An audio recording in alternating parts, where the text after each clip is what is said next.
Hello and good afternoon to all of you. I welcome you again to this lecture on two-port networks. I have already shared some of one of the lectures from the YouTube, which basically discuss the condition for symmetry. Okay, so as you must have seen in that video lecture, that symmetry conditions are nothing but they are a two-port network are symmetric if Z11 is equal to Z22 for Z parameters and similarly for Y parameters and ABCD parameters we have the condition that A is equal to D. Now what does symmetry holds true? Symmetry means that whenever you are putting an excitation from one port and recording or measuring the current at the same port, then the ratio of doing it from the both the ports should remain same. That means V1 upon I1 provided I2 is 0 should be equal to V2 upon I2 provided I1 is equal to 0. So that means the Thevenin impedance or Thevenin admittance as measured from both the sides of the two port networks, if they are same, then the network is said to be symmetric network. So that is there in that video, you can see that. In this my short lecture today, I will discuss only the relationship between these parameters.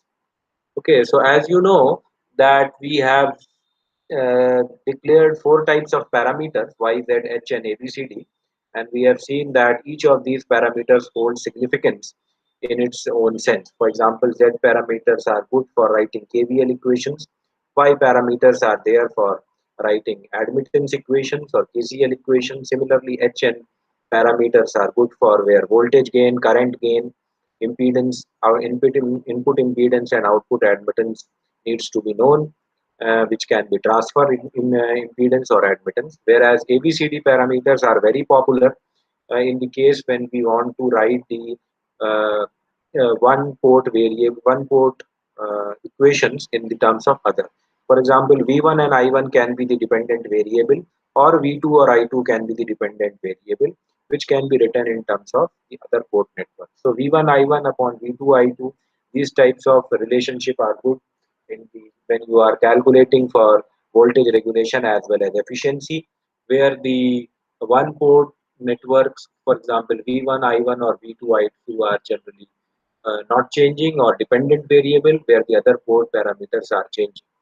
Okay, so ABCD parameters are popular in the case of transmission lines. H parameters are usually used in writing the gain of the system, especially the MOSFET transistor. The small signal modeling of the H parameters are used. Now, once you know that these parameters Y, H, Z, A, B, C, D are basically the relationship between the four variables. Okay, linear relationship between the four variables that we have written in terms of two equations. For example, we can, if in the case of Z parameters, we have written V1, V2 in terms of I1, I2. Similarly, in Y parameters, we have written I1, I2 in terms of V1, V2.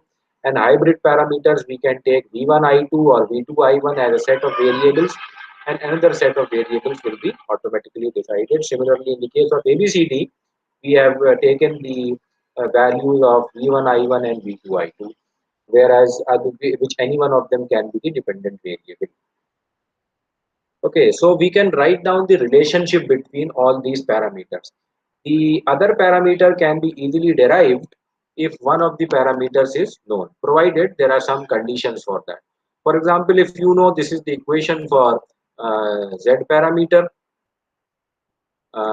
please see this is the equation for Z parameter. V1 upon V2 is equal to Z11, Z12, Z21 in terms of I1. Usually it is written in square brackets in matrix form. Now, if you take the inverse of Z here and multiply it with V1 and V2, you take Z and take inverse of it and bring it here and multiply it with V1 and V2, you get I1 and I2. So that means this equation, which is there, uh, let me highlight it for you. For example, this is the equation for Z parameters, as you have already known to you. This is the equation for Z parameter, and this is the matrix for Z. This is the matrix for Z. Now, this is the matrix for Z. Now, if you take inverse of this matrix, obviously you will get this equation I1, I2, Z inverse, V1 and V2. So, this equation is basically the equation of Y parameters. That means if you take the inverse of z, and similarly this become the equation for y parameters. Now one thing is there that this equation I1 I2 is n inverse V1 upon V2. If you can write it like this also, I1 I2 Y11 Y12 Y21. Now the Z inverse. Now this is a 2 by 2 matrix. Z11 Z12 Z21 and Z22. This is a 2 by 2 matrix, and you can say that the matrix of inverse of 2 by 2 is very easy. First you have to take the adjoint of this matrix. For 2 by 2, so it is written like this: the position of Z22 and Z11 is changed, and the minus sign is integrated with Z12 and Z21, and that is divided by the determinant delta Z. So 1 upon delta Z, 1 upon delta Z will give you the Y matrix. Now, it is also possible that this delta Z comes out equal to 0. Now, if this delta Z comes out to be equal to 0, then Y matrix will not exist. So it is possible that the inverse of Z matrix can give you the Y matrix. Okay, inverse of Z matrix can give you the Y matrix, provided there is only one condition, that delta Z should not be equal to 0. So that's why we have seen previously also that it is always possible that the Z parameters for one of the circuit is exist, and for other circuit it does not exist, as we have seen in the previous problems. Let me remind you that let me remind you that for the one of the circuits we have already said that the Z parameters does not exist, and for other parameters we have seen that the Y parameters does not exist. So if you clearly remember that we have seen that for a circuit like this, for example, you have a series branch of only like this, or you can have a shunt branch like this. Okay, so shunt branch, for example, this is only Z, and this is also Z. So we have seen that for different series and shunt branches, only Y parameters or Z parameters exist. Okay, and other parameters does not exist. So this is we have already seen.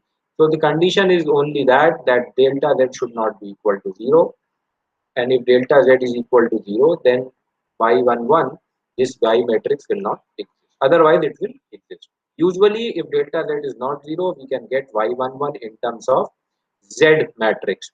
For example, Z22 upon delta Z will give you y11, Z12 upon delta Z with a minus sign will give you y12, y21 and y22. So you can easily derive it.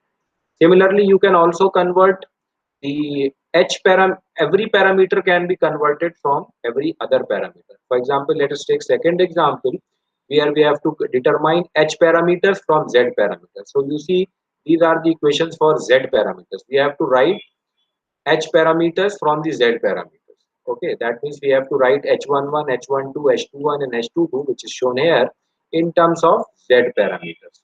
So what you will do, we will see that in case of Z parameters, we want V1 and I2 on one side and I1 and V2 on second side. So if you see the equation first of Z parameter, we have V1 that we want in H parameter also. We have I1 that we want on the on the output side, but we don't want this I2. That means if this I2 needs to be eliminated. Now where this I2 will be, and see the second equation. Second equation I want I2 on the input side, so I can, this I2 is there in the equation. I1 and V2 I want. That means second equation can be arranged very quickly. For example, they have arranged I2 as the dependent variable, and we have written I2 in terms of I1 and V2. So second equation, as you can see, is the same that we want in the case of H parameters. We want I2 in terms of I1 and V2, so that we can write directly from this equation 2 or 18.37b as written in Sadiku. So this equation is okay. That means we can use directly this equation as H parameter equation. Now the problem is that we have to write in terms of, we have to replace I2 in the first equation, so that V1 becomes here and I1 is there, fine. So I2 we have to write in terms of I1 and V2. So I2 we have calculated.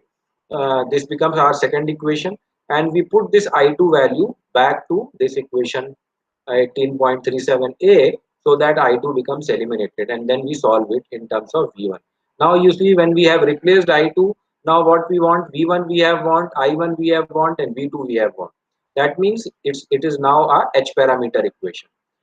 So as you can see, if you write V1 I2 and I1 V2 on this side, so you will get these H parameters. This is the matrix for H parameter in terms of Z parameter. So delta Z upon Z22 is there, Z12 upon Z22 is there, Z21 upon Z22, and 1 upon Z22. So one thing you can observe, that delta Z is not coming in denominator. You see this equation 18.41, the delta Z is not coming in the denominator. So one condition is, what will be the condition for this H parameters to exist? You can see that every equation in the denominator Z22 is coming. Every H11 Z22 is coming. So Z22 should not be equal to 0. Z22 should not be equal to 0, whereas delta Z can be equal to 0. Okay, delta Z, there is no problem. If delta Z becomes 0, then H11 becomes 0, so that is not a problem. But Z22 should not be equal to 0 if you are writing H parameters in terms of Z parameters. That means you can always write Z parameters. If you know Z parameters, you can write H parameters or ABCD parameters or Y parameters. Any parameter you can write, provided the indeterminate condition should not be there. For example, infinite condition should not be there. That means Z22 should not equal to 0. Z22 should not be equal to 0 when you are converting Z into H. When you are converting Z into Y, what was the condition? Because in the denominator everywhere delta Z was coming, so we had a condition that delta Z, that is the determinant of this matrix Z22, Z11, Z21, Z12, should not be equal to 0. Similarly, you can also convert Z parameters in ABCD parameters into Z parameters, anything you can convert, Y parameters to H or no. So this is one of the tables where we can find that we can write Z, we can write Y parameters in terms of Z, H in terms of Z, G, that is the inverse of H in terms of Z, T in terms of Z, transmission line, and inverse of transmission. This small t is the inverse of transmission matrix in terms of Z. So everything we can write. Everything we can write.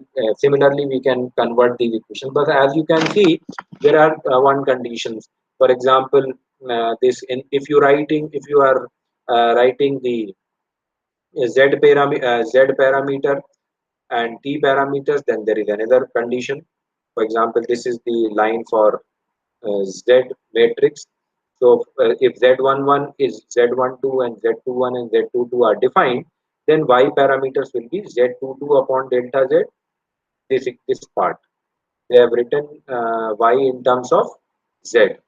Okay, similarly, H can also be written in terms of Z. So if you see this vertical line, each of the parameters is written in terms of Z parameter. Similarly, this vertical line, each of the parameters are written in terms of Y parameter. So there can be different conditions for that, provided the denominator should not be equal to 0. For example, here they have written G parameters in terms of Y parameters. The condition should be that Y22 should not be equal to similarly. And it is not like that you have to remember this. Okay, you need not to remember this.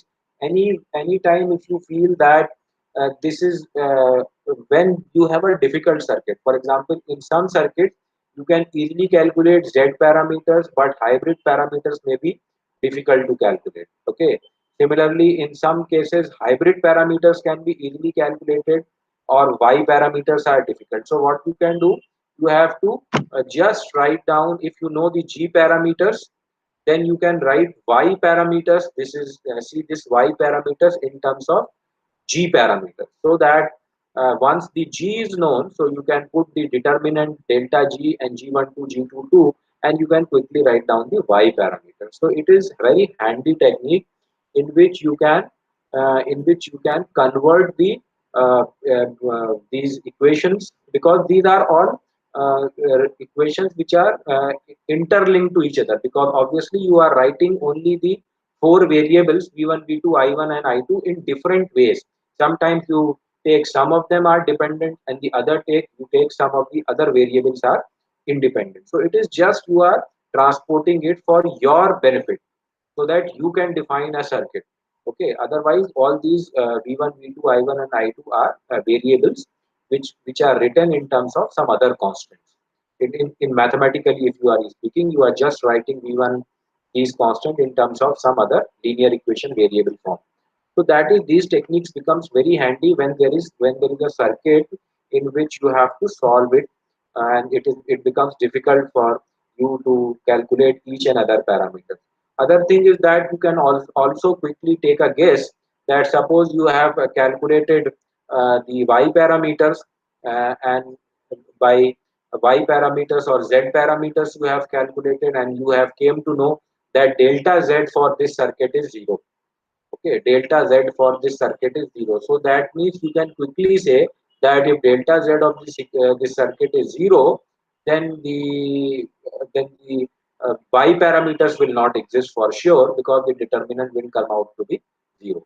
Similarly, you can also say that if you have calculated the z parameters and you came to know that z11 is 0, okay, that means the internal impedance is 0, then you can also say that the g parameters will not exist. Why? Because g parameters or inverse of h parameters, this is coming out to be in the denominator. Similarly, you can, if you have find out the z parameters and you have known that z22 is 0, then in objective question, if it is being asked that what is the h parameters, so you can quickly say that, oh, this is z parameters and we have got z22 is equal to 0. That means h will not exist, because z22 is coming in terms of denominator. Similarly, you can see the t parameters, the uh, transfer impedance z21, z21, z21 and z21. Let me highlight it for you.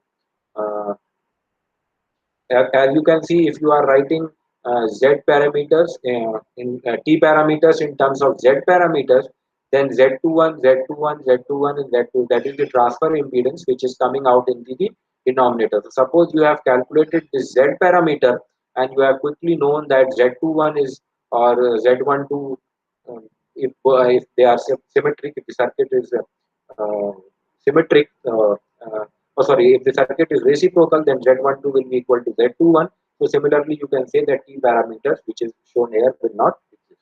So it is a very handy technique where you can guess about the other parameters by calculating the one parameter. And if you also don't remember it, just you do this technique. You write down, you rearrange these equations in this form, whatever parameter you would like, and you will quickly get this matrix. So you can quickly have a idea that whether the g or h or y or t parameters will exist or not. Okay. So for example, they have taken another example. T parameters are like this. So firstly, they have calculated the matrix, and it was asked that if this is the t parameters, then what is the z parameters and g parameters. So they have quickly used this table, and this table they have used. So t parameters are known, and they are being asked what is the z parameters, that is z parameters. So z parameters will be written a by c, 1 by c, delta t by c and d by c. So as you can see that c is not 0, c is not 0. So z11, z12, z21 and z22 will exist. Similarly, they are writing z and g parameters. G parameters will be inverse of h parameters. So they are written in terms of c by a, 1 by a, minus delta by a and b by a from this table. So they have calculated, and delta t will be the determinant of this matrix, that is 10 into 4, 40 minus 3, that is 37. So they have easily calculated these matrix. Now, once you know these matrix, you need not to know what is the circuit of the system. Anything is just you calculate this matrix and you can calculate any other parameters. So that is generally being asked in the objective questions, that they ask a difficult parameter. Okay, they ask, sometimes they ask that for whatever, what is the parameter for this circuit. So then you have to use this trick that you have to find that, okay, for this circuit I can quickly find out z parameters or y parameters, and from that parameters, using this table, you can quickly calculate other parameters. Okay, so this is the interconnection of networks which I wanted to cover. So this is from my side today. You can, this is a very simple lecture. So this is from my side. If you have any questions, you can ask it on the Google Classroom. Thank you.